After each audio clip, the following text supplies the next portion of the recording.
Hello, everyone, and welcome back to The Rundown. I will be your host today, Craig DeLuz, coming at you from the West Coast, the left coast, behind the Iron Curtain, otherwise known as the Sierras. But as we all know, I do not do this program by myself.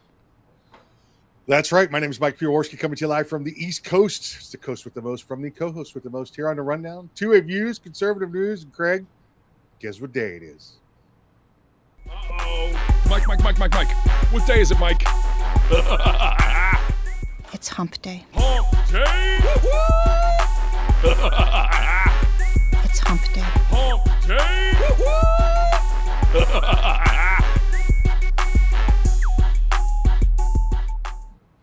That's right, folks. Today is Hump Day. This is the day in which we attempt to begin the weekend, sometimes with success, sometimes not. But as I always like to say, the fun is all in the trying.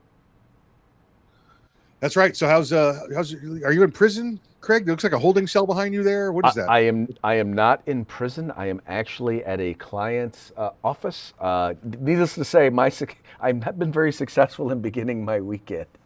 We're actually we're doing a gubernatorial forum. So a bunch of the candidates who are going to be running for governor are going to be doing a live feed forum here from the Sacramento Observer. Well, not from the Observer, with the Observer.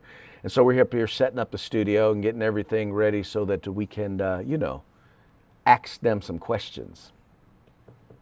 If you say so, that building looks very government-y, and that looks like a holding cell behind you. So It's not a holding cell. It's actually this is a place where all the reporters are at. So I'm in like one of the bays where the reporters are at. And that is a space where if someone needs to do like an interview or a phone interview or something like that, and they kind of need to have a little bit of quiet instead of being out in a common area like where I'm at, that's kind of soundproofed did. So like an interrogation room. Pretty much, except, the windows aren't blacked out. Oh, well, we don't normally black those out. We like people to watch. Clearly, you're not ICE. Well, no, if it was ICE, we would be separating the adults from the children. Oh, there you go. Well, in this case, they're separate. You just can't see the children because the bottom part is frosted. For the record, we always separate the adults from the children in the criminal justice process because you can't house them together or keep them together. The only time they're together is when you have legal counsel in the room. That is something that it's very interesting, just trying to get people on the left to understand. It's like, they're like, oh, you shouldn't separate the kids. Well, no, whenever you have an instance like that, you arrest somebody, you separate them from the kids. But that sort of logic does not make any sense in places like California. It's amazing. We also separate the women and the men, which is weird too, right? Oh, yeah. Well, you're supposed to, unless they, claim to be the other. Well, that might work in California, but not here. So, yeah. Well, there you go. You's in Florida, so it'd be like that. And you can have an alligator in the room with you if you like. That's okay. It doesn't matter what sex. Alligators are just fine. Just fine. Yeah. In particular, if they are swamp puppies. That's it. But Even even a if swamp not. puppy and a frozen iguana. A frozen iguana. I hear they're tasty. Chicken of the tree. The chicken of the tree. Good stuff. I'm gonna have to have one when I'm over there visiting y'all. I have to have us an iguana taco. Go right ahead. It'll be all you. We'll watch you. Okay. I was thinking that you were all exotic when it came to dining, but evidently not, huh? I am, but that listen, to us, that's like oh look, a rat. Let's eat it. No, there's still regular chickens available. I'll be okay. Okay. All right. Well, I got no problem with that. All right. Well, hey, by the way, are you being successful? Have you been successful in beginning your weekend? I've just got done watching a football match, so I guess so. I've been sitting watching a match. What they lost. So. Oh, the real football. The football. Yeah, the good football. The good. No, the one where you use your feet for football. The feet football. Well, there you go. Yeah, because the good football includes a lot of violence and, at halftime some twerking. Yeah, that's. I did not watch the Super Bowl. I tried to and did not. So it was the worst Super Bowl of my lifetime. Listen. I think we talked about this. I saw the pride when the national anthem was played at the Bears-Rams game and decided going to give it a shot. And as soon as I turned it on, they did the Black national anthem. I'm like, okay, they're in San Francisco. They're back to doing their DEI thing. I'm out. Yeah, kind of figured. Yep. But hey, interesting stuff going on, and let's talk a little bit about it. But let's start off with a quick shout out to our sponsors. Yeah, Hitman Industries, hitmanindustries.net. Get your AR barrels there. They got rifle caliber, pistol caliber, any length you desire for your next AR build or rebarrel your current AR platform. That's hitmanindustries.net. California Public Assembly, fighting a good fight behind enemy lines. Now you can take part in California's future today. If you want the best in tactical concealed holsters on the market, get on over to Hog Holsters. That's HAWG holsters.com, hogholsters.com. Use the discount code The Rundown. It's all one word, no spaces, all caps. Get yourself a nice little discount. If you want the best in field gear, tactical, law enforcement, fire, security, EMS, they got the best gear around. Boy Scouts, Cub Scouts probably got that too. Get your group together, get your agency together. Place an order at uscombatgear.com where you can get everything except the gun. And also want to remind you, coming up in 9 days, we have 2A Freedom Fest in Summerfield, Florida at Runaway Campers. You're going to have speakers from all over the country, advocates for the Second Amendment, people who work in media, people who work in politics, people who work in politics, people who I think we're going to even have some elected officials there. People who are in the industry, firearms retailers, once again, all talking about how you can protect your Second Amendment rights. Folks, it's going to be a fun event. You're going to want to be there because, well, Mike and I are going to be there. So make sure y'all show up. Hip, hip. Yep. Definitely want to make sure that you show up for that. Also want to remind you, if you're watching the program live, meaning you're watching at 3 p.m. Pacific, 6 p.m. Eastern, you're watching us live. And we would love to hear from you. Would love to hear what you think about the program, what you think about the topic that we're talking about. We'd love to hear your thoughts on the topic, whether you agree with us or not. In fact, we encourage you to disagree with us because that gives us the opportunity to mock you. Oh, wow. Is that a mockingbird? Man, is that a mockingbird? Is that a mockingbird?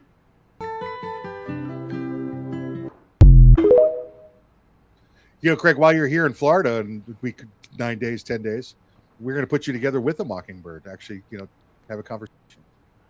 Oh, that would be good. That would be interesting. Yeah. Yeah. It would be How much interesting. is that like being married? Oh, it's much the same. Yeah. It's much the same, not quite as loud though. Yeah. Much the same. Yeah. There you go. All right, good stuff. All right, folks, let's go ahead and get into today's topics. Issue number 1. If you have been following the conversations with the right and with the left, in particular with the left, and their desires as to how to handle or the reforms that they want to see take place with ICE, one of the things that they are demanding, or that they would basically not kind of demanding, that they are demanding, is that ICE be required to use judicial warrants instead of administrative warrants when detaining individuals who are in the country illegally. And according to experts, this being featured in an article from the Washington Free Beacon, they're saying that it would bring enforcement to a near halt. Now, those of us who understand the difference between the two probably recognize exactly why this is, but let's share a little bit from the article here over at the Washington Free Beacon. It says Democrats demand for the Department of Homeland Security to, quote, improve warrant procedures and standards when arresting illegal immigrants could grind ICE's enforcement and removal operations to a near halt, immigration experts told the Free Beacon. The policy would restrict ICE's ability to rely on administrative warrants, which are authorized under the Immigration and Nationality Act and issued by senior agency officials after determining probable cause. They allow federal authorities to arrest immigrants illegally residing in the country, a civil violation, and carry out enforcement actions, including deportations. By contrast, judicial warrants require a judge's signature and are typically only issued if an illegal immigrant has committed a separate federal criminal offense. The heightened legal standard could severely handcuff ICE and other immigration authorities, according to the Heritage Foundation Border Security and Immigration Center Director, Laura Rees. Factor in the longer review process that judicial warrants demand, a backlog in immigration courts that reached record highs in recent years, and the likelihood that activist judges seeking to thwart and delay ICE could deny a request, the agency's enforcement capacity would drop by 90%, Rise says. Now, the other thing that they do not point out in this particular piece that I'm curious about, because I believe this to be the case, is that if they were to have to go through judicial warrants or go before a judge, then that would be, because that is now, we're now talking a criminal court, would that or would that not then require them to then get legal counsel or provide legal counsel to the individuals who are being detained? No, and we had the court ruling on that last week that said that individuals are not entitled to all those steps of due process and getting counsel as well. Depending on what it is, but for the majority of them, it would not. Craig, this entire idea here is just another attempt to delay the process and to put a halt to President Trump's immigration policy. Which is amazing because every president, including every Democrat, for the past 50 years has been putting out numbers larger than Trump. This is just again another attempt by the left to halt President Trump securing the country and reducing crime and ensuring peace and tranquility around the nation. Because why would they want those things? Well, exactly. They didn't require anything like this under Obama, where, by the way, 87% of those who were removed from the country did not go before a judge. They did not have a judicial warrant. They had administrative warrants, was what was used to remove them, and they removed way more. Now, most of these folks, in particular, though, that we're talking about, these are individuals who actually have committed a crime. Most of these are folks, they have either committed a crime or they have an active order of deportation against them. That's all the probable cause you need. Crimes beyond illegal immigration. Yes, they have committed crimes beyond illegal immigration. Now, once again, people who are being detained who do not fit one of those two categories are people who happen to be in the vicinity when the ICE officials are around, and they figure, well, while I'm here, I'll take you too. Yeah. Just how can the left try and make Donald Trump look bad? Oh, we'll make the country worse. That's how we'll do it. Well, and keep in mind, the other thing I think for folks to keep in mind, it's not like we're talking about in the last 4 years, there was an abnormal number of individuals who came across our southern border illegally. In other words, they just flat out almost doubled the number of illegal immigrants that were here in the United States. And they went overwhelmingly to, they came into some of them being red or purple states. A lot of them wound up in blue states, which means that they're offering them a lot of incentives to be here. And it means that the taxpayers are footing the bill for this. You've also seen a dramatic increase in crime. All right, you've seen a dramatic increase in homelessness, and a lot of that is tied to the number of people who basically just walked across the border. And they came here so quickly that it's important that we seek to remove them quickly. Absolutely right. Yeah, and that's what's going on, and it's working. Listen, look at the reduction in crime this year so far. Look at the reduction in the rent problem. At the lower and middle class level, it's working.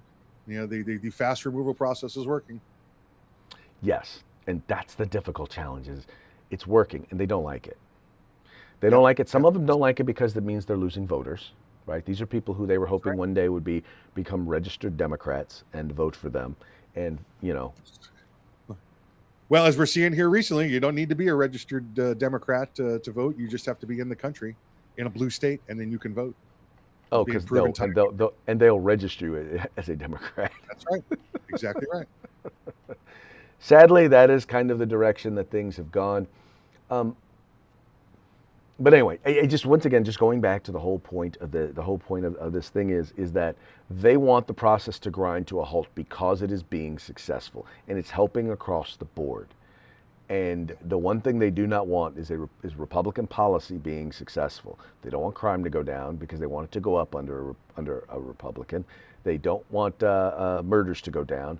They don't want the economy to get better. They don't want rents to go down. They want things to get as bad as they can so that they can, in the midterms, hopefully in their eyes, they want to take over. They want to take over the House and the Senate, and then eventually they want to try and they'll use that to go after Donald Trump and go after Republicans, and then in the very end they'll wind up going after hopefully in their eyes, Their goal is to win the White House in 2028.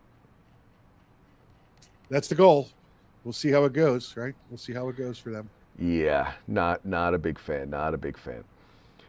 Anyway, this next story was something that I came across, and what made me come across this was they were talking about if you've been following the whole Martha Guthrie thing, the mother of the morning show host, I think it's Today Show host, who was kidnapped like 10, 11 days ago. Well, they just released a video yesterday of a guy who they believe, basically he was a person of interest. Now, they've since picked up a guy who they thought it was. Turns out it wasn't that guy. A lot of people are being critical because why did it take Google, once again, a multi-trillion-dollar, billion-dollar company, why did it take them so long to get the video? Well, the reason why it took them so long to get the video to law enforcement was because she actually had canceled, or at least hadn't paid for her subscription. So there was no real way. They weren't really supposed to be recording her Ring camera. And yet they did. And that brought me to this article because it made me realize, I'm like, wait a minute. So you mean that they're recording even when they're not supposed to? Duh. Yes, they are. And this is a piece that says, with Ring, American consumers built a surveillance dragnet. Reading here, it says, at Sunday's Super Bowl, Ring advertised, quote, Search Party, a cute, horrifyingly dystopian feature nominally designed to turn all of the Ring cameras in a neighborhood into a dragnet that uses AI to look for a lost dog. One post of the dog's photo in the Ring app starts outdoor cameras looking for a match. Ring founder Jamie Simonoff said in the Super Bowl commercial, quote, Search Party from Ring uses AI to help families find lost dogs. On screen, an AI-powered box forms around a missing dog, Milo Match, it says. Since launch, more than a dog a day has been reunited with their family. Be a hero in your neighborhood and with Search Party, available to everyone, free right now. Now, Mike, I got to tell you, if they can search for a dog, my guess is they can also search for people. They can search for anything, Greg, right? If it's on that video, it doesn't matter what they're looking for. They could search for it. Again, just you may have signed all the paperwork in the world saying that your video is private to you and nobody else gets access to it. Let's say you do sign up for Search Party, and you want to share that with your neighbors or, crime alerts. What's to stop them now? Because they're doing this without your consent, without your permission, evidently. They just come along and the government says, hey, we'd like to see everything that happened on that corner this weekend. And they go to Ring and they get every piece of video from every camera that was in that neighborhood that weekend. I mean, that's like, and it's not, it wasn't, you're like, it's not possible. It's on TV, right? Where you see them go, hey, CSI unit, we need all cameras from that location, or on a Marvel movie or something. We need all the cameras from that location to give us the information. Well, now it's possible because you've got companies like Ring going, oh yeah, we'll cooperate with you. Well, but what's the trip is, even when they're not supposed to be recording, and by the way, we all know that they're recording. I think I've told you this. I don't know if I've told you this on air. So I was talking with a friend of mine who has written a book and was looking to get the book published. I was talking to them on the phone while I was on my way to a meeting. While I was in the meeting, I'm, bored out of my mind. I'm looking at my Facebook feed, and every other little Facebook ad was about how to self-publish a book. Yeah, we know that. Yeah, absolutely. It absolutely occurs. Yeah, it includes your Ring, which means any conversation, anything you do, either within vision of your Ring camera or within earshot of your Ring camera, is now recorded and stored somewhere. Yeah, just we don't know where. We don't know who has access to it. Evidently, the government has access to it now. That's insane. I mean, that's crazy. Yeah, just like your conversations at home, if you've got one of them Alexas or whatever it is, same thing. Yeah. Well, sometimes you wonder. If you have one of these, a phone, it's recording it as well. Yeah. Yep. Yes, Big Brother is watching. Yeah. And it's not a big deal when they're not using it against you, but how long is that going to be? How long is it going to be before until they're using it against you? Yep. That's right. Anyway, well, we know that sadly and unfortunately there are those who seem to think that the law does not apply to them, who seem to think that even if you said you don't want it used, you don't want it recorded, that they can do whatever the heck it is they want. Well, evidently in Delaware, that is in fact what is happening, as Delaware police and a prosecutor are enforcing a law after the court said they couldn't. This is being reported by Cam Edwards over at Bearing Arms.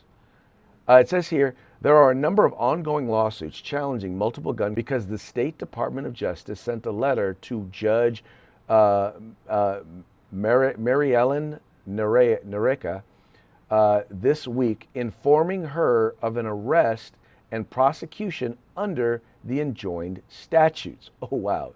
This is from the Firearms Policy Coalition. Delaware informed the district court today in our lawsuit challenging the state's bans on self-manufacturing and possession of home-built firearms that it mistakenly prosecuted someone for violating one of the laws enjoined in our preliminary injunction. So somebody forgot to tell the lawyers. See, here's the thing. I'm not going to say I don't blame the cops, but I don't expect cops to be lawyers. I do expect prosecutors to be lawyers. I do expect them to fully know the law. You would think the cop would know before they arrested somebody. But I definitely expect the prosecutors to know before they actually, prosecute someone. Yeah, listen, I get that the cops may not know it, right? Because, like you said, they're out on the road enforcing the crimes that the people hand them, and they say these are the laws that we're enforcing. And Craig, if a ruling comes out, if it comes out Wednesday at noon, that this law has now been decertified. Let's call it. It's still got to go through. State attorney general. The attorney general's got to put the word out to the agencies. The agencies got to put it in their training blocks. Then it's got to get to the officer. That officer may not get it for months. At a minimum, they get their annual training that they have to get to maintain certification. But those little updates that come out with the legal standards that they give in briefing, they might not see that for weeks or months at a time. But yeah, absolutely right. This should never have gotten to the point where it left the agency. Even if an arrest was made, the legal department, the chief lawyer there should have said, no, we're not prosecuting that anymore. That we don't do that. And then when it gets to the state attorney's office or the district attorney's office, they 100% should have known about it the moment it was deemed null and void. Well, it's funny because we've seen this happen before in California. We had a client with the Cal Guns Foundation that was actually arrested for concealed carrying a long gun, something that is not a crime that exists. Right. He was on his way. I don't remember if he was to or from the shooting range. He had his gun in the back seat, and it was like under the case, right, instead of in the case locked. Anyway, they wound up seizing the firearm. He was issued a citation, and then notice to appear. And sure enough, the deputy DA the prosecutor wanted to prosecute him. So our attorney wrote a brief to the court and explaining why it's not a law. And evidently, the judge didn't know that it wasn't a law. Right. Yeah. Anyway, you would be surprised how little some of these folks who enforce the law. Who administer the law, how very little they actually know about the law. Yeah, now I'll say, listen, it's not the norm. Most of the laws change, on 2 or 3 dates a year, January 1st, July 1st, or October 1st, for whatever reason. Is when they put most new laws into effect. There are definitely laws where, when they sign it and say effective immediately, but most laws are planned to go in effect on certain days. And then big briefing books go out, and big training goes out, and big notices go out. But if you get some random court ruling and new case law that goes out, on February 11th, they may not know about it for a while. No, they may not. But you definitely, once again, I I've said this before and I'll say it again. I don't expect cops to be lawyers. Right. I do expect lawyers to be lawyers. Yes. Yeah. That's what I'm saying. They may not know about it for a while. That's the police. Everybody Yes. else should be over their morning coffee. What they're looking at are new laws as of last night. One would think. One would think. Anyway, Yeah. this next story really kind of got me. So there's this restaurant. Now this place it won America's Best Restaurant Award. It was an award-winning restaurant that decided to put a 20% charge because of on the surcharge on every customer's bill because of America's racist past. This being reported by the California Post. Obviously, this restaurant's in California. It says America's top-rated restaurant in California was flooded with one-star reviews over its woke message at the bottom of its receipts, calling for an automatic 20% service fee to combat what it called the country's racist, ugly past of tipping.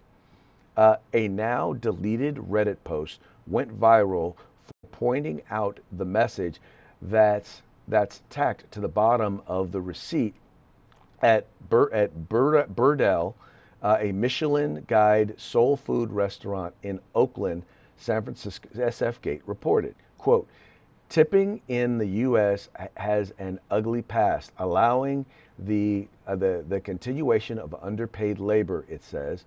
We don't like that history.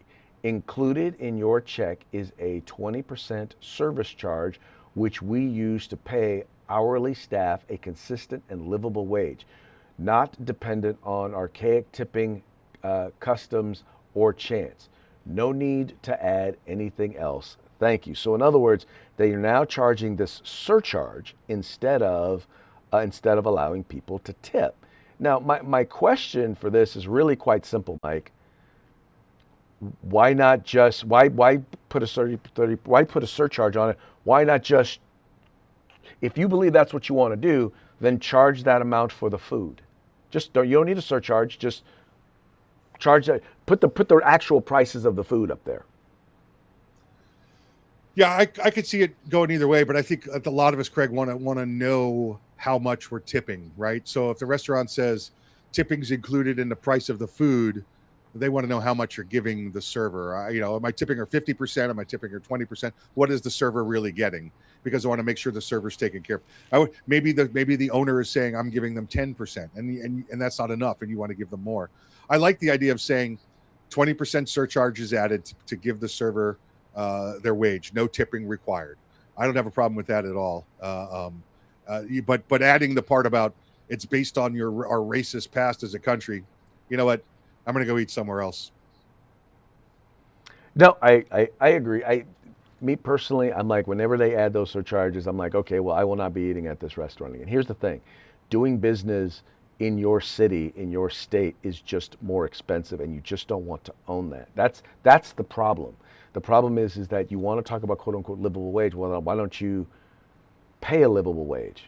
No, you want to blame us, the customer, for not paying a livable wage, when you, the restaurant owner, are the one not paying the quote unquote livable wage. And the reason why you're not paying the livable wage is because when you charge it, a lot of us are going to say, yeah, your product isn't worth it, so we're going to do less business with you because your product just isn't worth it. I mean, it's the hazard of doing business, right? And listen, you could compare this to anything, including the healthcare coverage, right? If I start paying doctors the same rate and I don't allow them to make super amounts of money, do I get lesser coverage? Do I get lesser care? Do I get a weaker doctor? If we go to across the board, 20% is now included in all bills to give to the server as their tip. Do I get worse service? They're not trying to earn their tip anymore. It's common practice down here, at least in Florida, if they're parties of 6 or more, 18% is added to the check as a tip. Right. Why is that? Well, because in the past, traditionally, parties of 6 or more, they tend to break up the check a lot, right? And so everybody seems to get less tip. It doesn't work as much. The server's working harder. They want to make sure they get a minimum tip. But, you start putting that minimum service charge on there. Do I have to work as hard to keep your glasses full of drinks? I get it.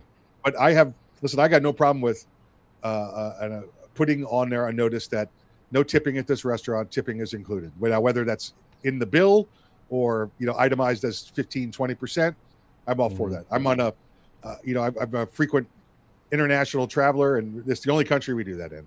Everywhere else, it's no big deal. Everywhere else, it's no big deal to have a surcharge or to pay a tip. You just it's not. They don't put the surcharge on it. There's the bill price, and out of that bill, the owner pays the server their livable wage. There you go. Don't know why it's a problem, but it's because people don't want to be responsible. It's like, yeah, you're the employer. You pay the wage. Yeah, pay them what they're worth, and charge us what your product is worth. It's different, overseas too. That servers over there, that's their career. They're making a livable wage. It's not something that you do a waitress as a year when you're out of work trying to become an actor, or in between college jobs. That's not one of the jobs you take overseas. Right. To make ends meet. It's not a minimum wage job. It's a profession. Right. But the other thing is, my thing is, don't call it a gratuity. It's not a gratuity. If I have to pay it, it's not a gratuity. In other words, I'm not grateful. I'm doing it because it's a fee. Just call it. At least I'll give them that. Just call it a fee. You're charging me a fee, an extra fee, for you to be nice, for you to be nice to me. Yeah. Yeah. Anyway. All right, folks, so that now brings us to our parting shots. Parting shots are brought to you by Hog Holsters. Just go to hogholsters.com, use the discount code The Rundown, all caps, no spaces, one word, and get your Hog holster today. We got some interesting little videos here for you today for our parting shots. This first one here, this was Pam Bondi. I believe this was today. It wasn't today. It was like near the end of last year. It was quite interesting as she testified before Congress.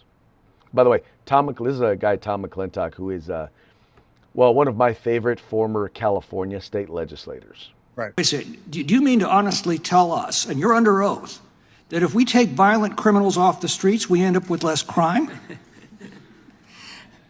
I certainly hope so, Congressman, and that's our goal, and that's an President extraordinary concept, and I'm afraid it may be lost on some of our Democratic colleagues. I look at these numbers, and they're absolutely staggering. It didn't happen by accident. It happened because of specific policies that you've implemented this year.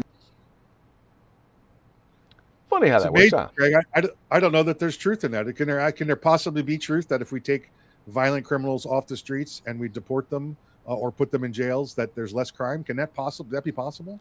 It is a thing. I've heard it's a thing. Wow. And that it actually works. That's weird. That's crazy. All right, here's another one. You'll love this comedian. Sometimes I will go on Instagram and I'll type in the hashtag LGBTQ, and I'll scroll through and find a post and I'll comment, "That's gay." They'll get all upset. "There's nothing gay about this photo." And I'll comment, "Well, it's a picture of Gavin Newsom, so..." There is that.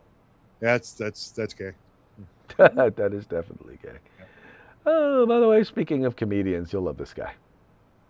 Any one of you knows Sheriff Grady Judd? I want to meet that man. Because he's about 70 years old, and he's a dork.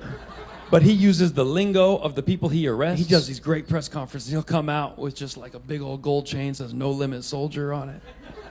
Or "Death Row." He's like, "Looky here, we got their drip. I got their drip. We got their guns.